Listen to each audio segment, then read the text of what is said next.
Waktunya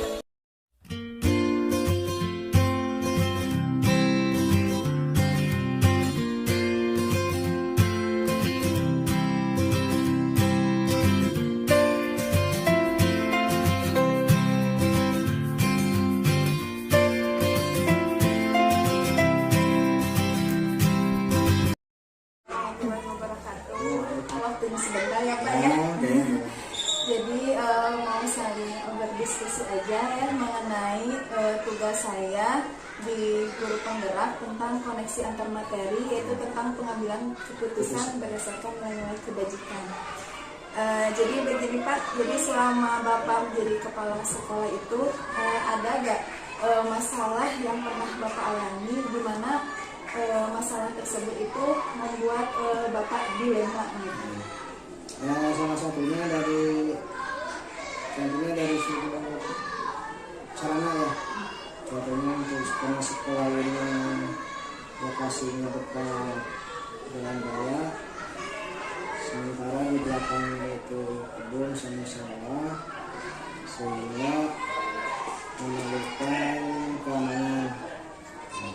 Sekolah ini Rancak Kadu belum dipagar sekeliling belakang, depannya sudah, belakang ini di era ABJ atau sekolah yang pertama, kemudian kemudian juga sama belum.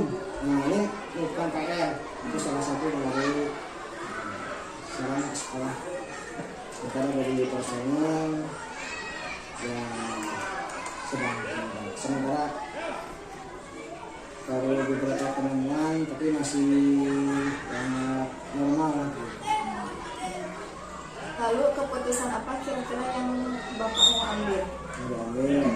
Nah, pertama kerjasama dulu dengan rekan-rekan guru, OP, sama kondisional, meminta solusi gimana caranya untuk mengupayakan penyegaran.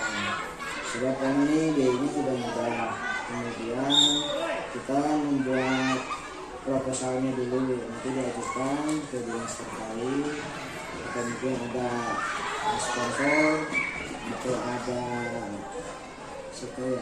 orang-orang yang mengundang alumni ataupun alumnus dari sekolah ini, barangkali ditebar sama rekan-rekan guru, barangkali ada sekitar masyarakat di sini.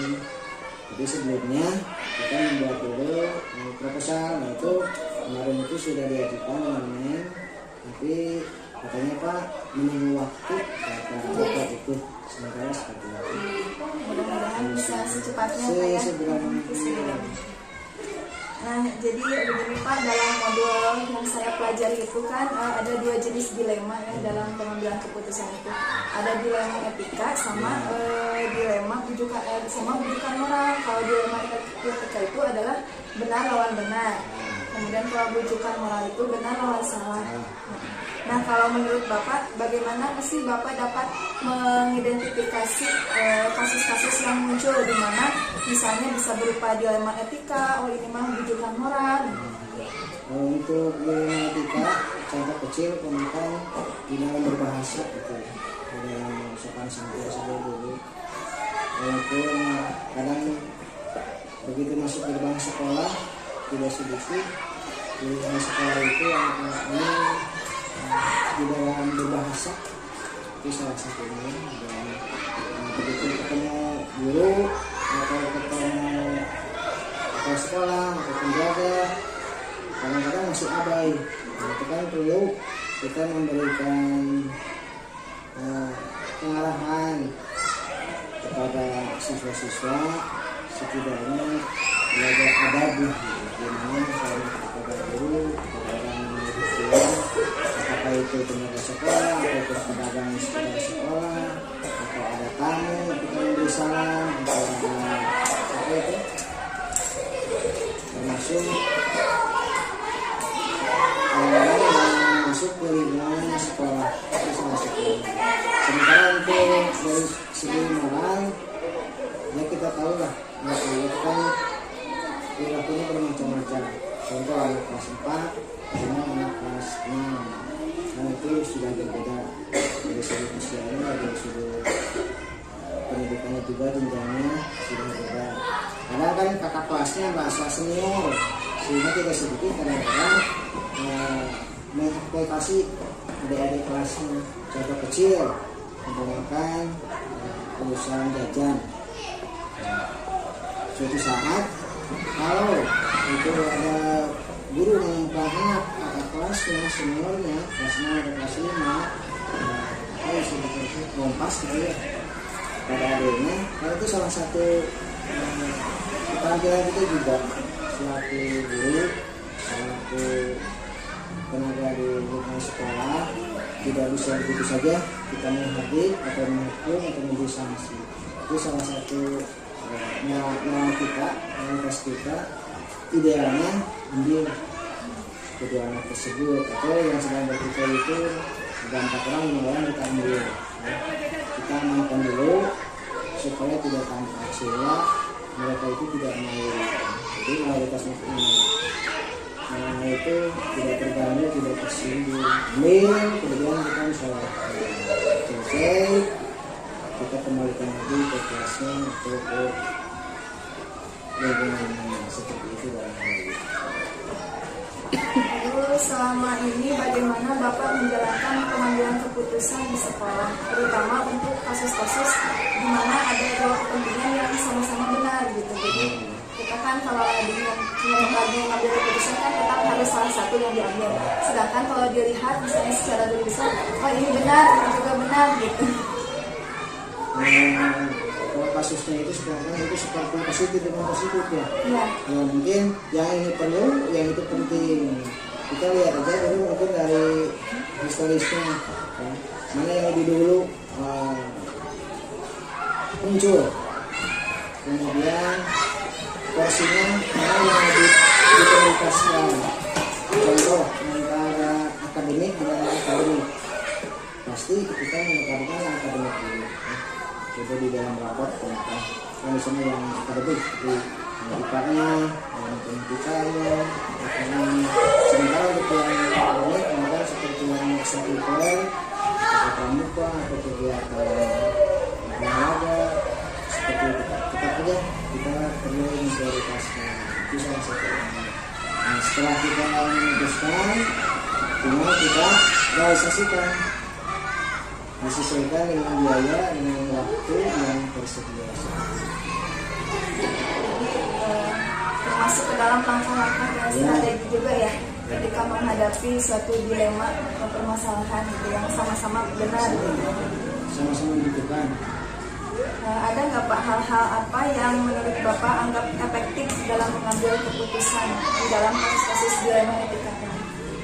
Biasanya kalau yang pernah dialami seperti itu spontan ya, entah mungkin jam terbang, entah jam tayang mungkin ya, dengan masa yang di atas sekian 10-20 tahun lebih, sedikit banyak alhamdulillah sampai saat ini bisa mengatasi hal tersebut ya. Nah, salah satunya kita ada bersabar di dalam memilih dan memilah masalah yang lebih prioritas. Kemudian jangan begitu segera masalah kadang-kadang lupa, kadang-kadang kita ada lagi muncul lagi masalah baru atau acara-acara yang baru seperti itu. Kemudian adakah hal-hal apa saja yang menurut Bapak merupakan tantangan dalam pengambilan keputusan? Ada tantangannya nggak pernah ya? Tantangannya kadang-kadang yang contoh nih pemakaian. Ini masalah personil ya, guru nih ceritanya. Guru ini ceritanya kalau jarang masuk. Begitu mau kita luruskan, kita munculkan saudaranya, saudaranya tidak hadir.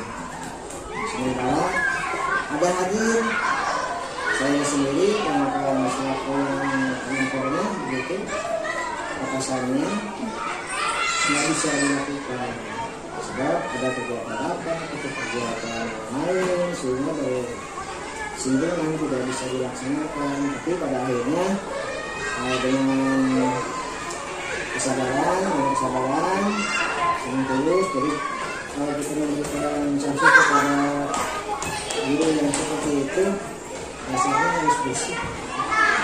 Dan ada istilahnya kan benci itu harus dijauhkan. Biasanya baik kepada siswa atau kepada mitra kerja itu suka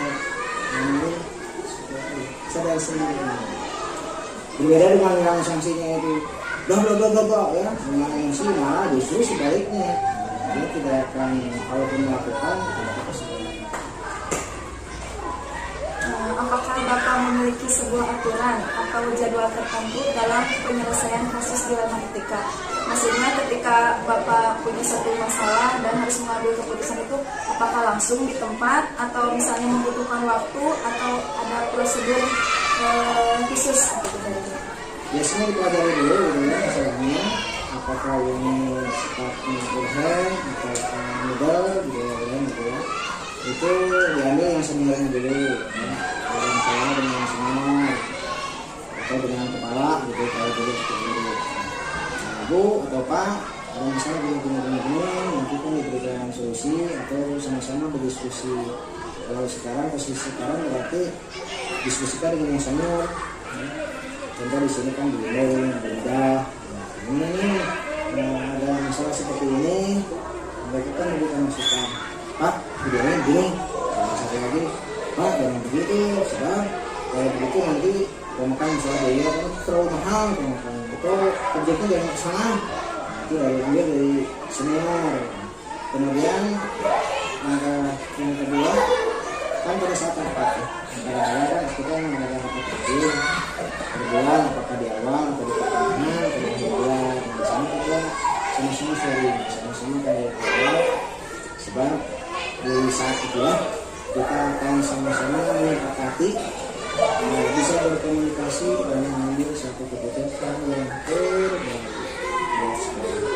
Jadi dia perlu kata misalnya kalau misalnya mungkin bisa pada waktu ada sisi sendiri, ajak yang senior, ajak rekan seperti itu. Semuanya saling berdiskusi.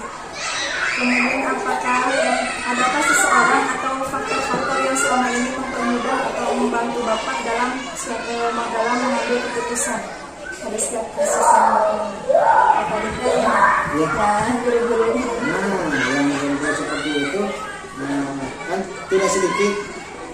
Bapak juga meminta masukan dari yang senior atau minta kata-kata gimana ini sebelumnya gimana kan, kalau yang baru kan baru tahu latar belakangnya, lihat payungnya dulu ya seperti ini.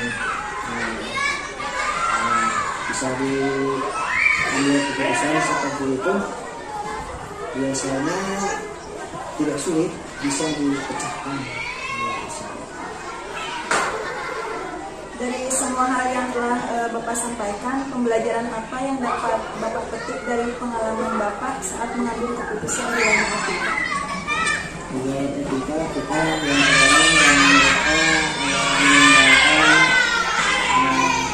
kesetaraan, kemudian berkeadilan.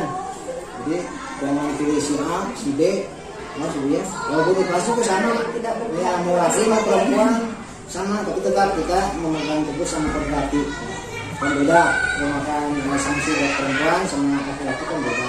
Itu dilihat dari perbatinya, kemudian berkeadilan, kemudian kesetaraan. Ini sama itu adalah yang tantangan kita untuk dikasih seperti itu. Cukup sudah Pak pertanyaannya, terima kasih. Mudah-mudahan bermanfaat. buat kamu sendiri juga buat semua sendiri. Ya, betul. Sama-sama belajar. Mungkin cukup sekian sesi wawancara untuk pembelajaran koneksi antar materi pengambilan keputusan dari saya. Cukup sekian. Assalamualaikum warahmatullahi wabarakatuh. Bapak. Waalaikumsalam warahmatullahi wabarakatuh. Waktunya sebentar ya Bapak. Siap Ibu. Di sini saya akan mewawancari Bapak tentang pengambilan keputusan berdasarkan nilai-nilai kebajikan. Jadi yang akan saya tanyakan itu pertama, selama Bapak menjadi kepala sekolah itu pernah tidak Bapak itu mengalami suatu masalah sebagai pemimpin, di mana masalah itu menimbulkan dilema dalam penyelesaian. Dalam setiap pekerjaan itu pasti ada ada permasalahan, ada tantangan yang harus diselesaikan. Itu pasti ada ada permasalahan, pasti ada itu. Beberapa misalnya dari tupoksi kita dari yang paling sederhana, pekerjaan rutin kita untuk memposisikan orang juga kan itu sebuah benar apa salah, tepat atau tidak gitu, contohnya seperti itu. Pasti ada kan masalah itu. Nah, kira-kira ketika Bapak mengalami masalah tersebut, apa langkah Bapak yang Bapak akan lakukan? Pertama kita analisa dulu ya. Kita analisa ini yang jadi inti masalahnya itu apa. Kadang kita tuh tidak pas menentukan solusi karena inti permasalahannya aja kita belum tepat gitu. Inti masalah yang jadi inti masalahnya itu apa. Jadi kita yang pertama kita menentukan yang menjadi inti permasalahan itu apa. Yang kedua tentu saja kita mencari penyelesaian permasalahan sesuai dengan analisa kita, pengalaman kita, apa yang menjadi penyelesaian yang terbaik. Bagus sekali ya Bapak. Jadi begini Pak, dari modul yang sedang saya pelajari ini dalam pengambilan keputusan itu ada dua. Ada yang tadi dilema etika, benar lawan benar. Jadi ada dua keputusan yang memang sama-sama benar gitu ya. Kemudian kalau rujukan moral itu benar lawan salah. Jadi yang satu benar, yang satu menyimpang gitu. Jadi melanggar aturan ya. Nah, kalau menurut Bapak, bagaimana sih Bapak mengidentifikasi masalah-masalah yang Bapak pernah alami yang sering muncul, apakah itu berupa dilema etika maupun rujukan moral? Bagaimana cara mengidentifikasi? Mengidentifikasi masalah, tentu saja setiap permasalahan itu kalau ada permasalahan, identifikasi masalah, masalah itu timbul karena tidak sesuai dengan aturan yang sudah ditetapkan, maka akan timbul permasalahan gitu ya. Misalnya kita sudah mengeluarkan aturan, baik aturan tertulis ataupun tidak, di mana keluar dari aturan tersebut maka akan timbul permasalahan. Yang pertama, analisa kita yaitu apa sih yang menjadi patokannya, menjadi patokan permasalahan itu. Patokannya itu aturan apa sih yang aturan apa yang dilanggar gitu Bu ya. Aturan apa ini yang dilanggar. Jadi identifikasi kita itu yang pertama, kalau pengalaman saya, aturan apa sih yang dilanggar. Misalnya pegawai guru terlambat, ada aturan apa ini yang ada, aturan yang dilanggarnya apa. Jadi misalnya tata tertib dan sebagainya. Jadi kita buka dulu payung hukumnya lah. Payung hukumnya apa sih yang dilanggar, baru kita bisa identifikasi masalahnya. Jadi kalau belum ketentuan yang dilanggarnya aja kita tidak tahu, bagaimana kita mengidentifikasi masalahnya. Yang pertama, aturannya dulu yang dilanggar itu aturan apa gitu. Biasanya yang sering Bapak alami itu contohnya masalah apa? Apakah yang seringnya itu termasuk dilema etika atau bujukan moral? Dari pengalaman sih kalau benar dan salah itu di sekolah itu kayaknya tidak jarang gitu Bu ya. Benar dan salah itu jarang ditemukan kecuali untuk kasus-kasus tertentu lah. Itu jarang. Tapi yang lebih sering itu memilih yang terbaik di antara yang benar gitu ya, yang seringnya contohnya apa Pak? Contohnya kita misalnya akan menempatkan posisi guru di kelas gitu ya, guru kelas akan menempatkan guru kelas atau wali kelas, itu kan kita dilema semua guru itu dibekali dengan pendidikan, dengan latar belakang yang sama, latar belakang pendidikannya, tetapi kita ingin menentukan penempatan guru yang tepat. kita kan dilema juga nih, ini Cocoknya cocoknya di kelas berapa. Jadi ya yang kelas 1 kira-kira cocoknya di kelas siapa gitu, dan selanjutnya gitu. Itu salah satu contoh. Kita tidak salah gitu, tidak salah, cuma ingin yang paling tepat menempatkan orangnya. Berarti Bapak itu sudah sering ya mengambil keputusan itu lebih kepada dilema etika ya. Jadi di mana kasusnya itu sama-sama benar ya. Jadi juga diperhatikan tidak Pak. Jadi lebih memperhatikan juga kepada kebajikan nilai. Ya tentu saja Bu. Kebajikan nilai kita tidak bisa terlepas dari norma gitu ya, nilai yang berlaku secara umum maupun secara khusus di lingkungan kita berada. Misalnya norma umum, norma agama, tata aturan masyarakat, tapi ada juga norma-norma yang berlaku di lingkungan tertentu, di sekolah tertentu. Itu ada, kita tidak bisa mengelak, tidak bisa frontal, walaupun norma tersebut misalnya tidak bukan melanggar sih, tidak pas gitu ya, norma aturan tersebut tidak pas. Misalnya begini, misalnya guru senior gitu ya, misalnya guru senior itu biasanya guru senior yang sudah lama berada di sekolah tersebut itu kan mewarnai betul sekolah tersebut. Nah, mau tidak mau ada norma, ada aturan bahwa guru tersebut menjadi panutan, baik panutan guru-guru maupun panutan masyarakat. Nah, yang menjadi norma nilainya di mana si guru tersebut misalnya berbeda kehendak, berbeda keinginan dengan mayoritas guru. Nah, kita kan baik-baik mengadakan pendekatan, baik-baik melakukan pendekatan nilai, pendekatan norma terhadap seseorang yang lebih dipandang senior, seseorang yang lebih perkataannya didengar. Jadi kalau norma tersebut dilanggar akan timbul permasalahan. Berarti dari awal kita sudah antisipasi hal-hal tersebut.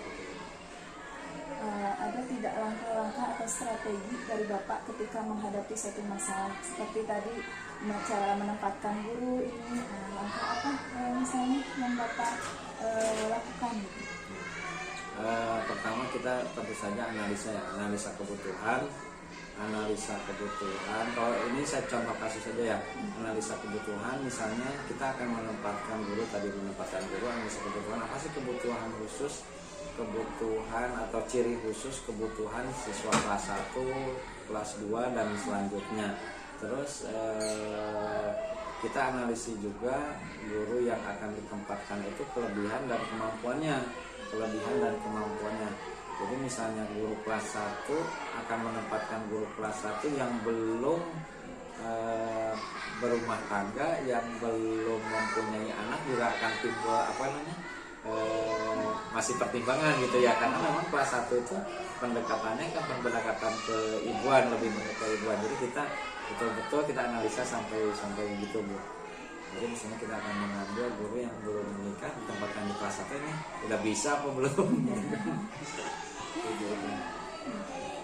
Kemudian ada tidak Pak hal-hal apa saja yang menurut Bapak dianggap efektif dalam pengambilan suatu keputusan, terutama tadi dilema etika? Berarti hubungannya dengan waktu, dengan itu ya, dengan efektif hubungannya dengan waktu gitu, dengan anggaran. Kalau efektif dengan waktu, efisien dengan anggaran itu. Kalau efektif pengambilan keputusan itu saya kira selain latar belakang pendidikan, selain pengalaman, juga kita memang harus punya keberanian. punya keberanian, punya ketegasan dalam menentukan, dalam secara cepat menyelesaikan permasalahan. Misalnya apa ya, ada kelas yang kosong aja, ada kelas yang kosong, kita kan cepat menunjuk seseorang untuk menggantikan tempat yang kosong tersebut. Jadi apa ya, jadi latar belakang kita, pengalaman kita untuk secara efektif menentukan keputusan dalam memecahkan masalah, saya kira diperlukan. Kemudian ada nggak tantangan berdasarkan pengalaman Bapak, tantangan apa yang pernah Bapak hadapi ketika menghadapi suatu permasalahan, mengambil keputusan? Ya, tantangan tentu saja ada tantangan. Misalnya ketika kita berhadapan dengan norma nilai yang permasalahannya dengan lingkungan guru, tentu aja dilema-dilema yang harus kita, misalnya gini lah, ada guru yang akan kita berikan sanksi, akan kita berikan teguran, itu kan jadi dilema buat kita ya. Buat jadi dilema itu sudah tepat belum gitu kita diberikan, bukan sanksi ya, diberikan teguran, diberikan supervisi, sudah tepat belum ini? Itu kan menjadi dilema juga. Kita biarkan permasalahan akan terus berkembang, kita berikan solusi juga, kita betul-betul yang tepat, jangan sampai bukan menyelesaikan masalah tersebut, malah menimbulkan masalah baru gitu ya. Tentu saja lah dilemanya pasti ada. Jadi sebelum menentukan memang harus kita analisa dulu, jangan sampai kita ingin menyelesaikan masalah malah menimbulkan permasalahan baru. Apa Bapak memiliki aturan atau jadwal nih, kapan saya harus menyelesaikan atau kapan kita harus mengambil keputusan? Apakah pada saat itu ketika ada masalah langsung diambil keputusan atau Bapak membutuhkan waktu tertentu? Tergantung jenis permasalahannya kalau seperti itu. Tergantung jenis permasalahannya. Kalau misalnya permasalahan yang memang harus diselesaikan dengan segera, kita selesaikan dengan segera. Contoh misalnya ada kebakaran di lingkungan sekolah, masa kita harus berpikir menunggu pemadam kebakaran, tentu kita antisipasi dulu. Atau misalnya ada masa gempa bumi lah sekarang, ada gempa bumi, gitu kan cepat gitu ya, kita harus reaktif, jalur evakuasi, menyelesaikan masalah dan meminimalisir kecelakaan gitu. Tetapi kalau permasalahan yang masih ada jeda waktu, tentu saja kita pikirkan dulu yang terbaik ya. Kemudian ada tidak faktor-faktor yang selama ini mempermudah Bapak atau membantu Bapak dalam pengambilan keputusan, baik itu misalnya ada seseorang yang membantu Bapak? Ya sih Bu, jadi kita dalam mempermudah menyelesaikan masalah itu selain pengalaman, juga kita sharing dengan dengan rekan, sesama kepala sekolah, dengan guru-guru. Biasanya setelah ditampung, penyelesaian masalah yang kita anggap tepat, ternyata setelah mengakomodir pendapat dari orang-orang akan bertambah pas lah rumusan untuk menyelesaikan masalahnya, karena kita banyak sumber gitu ya, jadi tentu kita memerlukan kolaborasi, memerlukan kerjasama dalam mencari solusi pemecahan masalah. Dari semua hal yang telah Bapak sampaikan, kira-kira apa yang Bapak bisa pelajari dalam pengambilan keputusan, terutama pengambilan keputusan dalam hal dilema itu? Bu, keterbatasan kita sebagai manusia tentu ada. Nah, sebagai seorang muslim malah kita diajarkan itu kan akan mengambil keputusan yang dianggap penting, maka kita itu kalau maaf ibu ya saya bawa agama, dalam Islam itu malah kita dianjurkan untuk istikharah gitu ya. Untuk istikharah mengambilkan keputusan, maka alat terakhir untuk mengambil keputusan saya kira doa lah. Kita berdoa mudah-mudahan keputusan yang kita ambil itu menjadi keputusan yang terbaik dan bisa menyelesaikan masalah. Ya, baik Bapak, saya kira cukup Ya, dengan terima kasih, pertanyaannya. Bu. Ya. Terima kasih Bapak Ya, sudah sama-sama. meluangkan waktu, Ya, ya. sangat luar biasa sekali. Saya juga jadi banyak belajar sama Bapak ya, Ya. tentang cara pengambilan keputusan. Ya.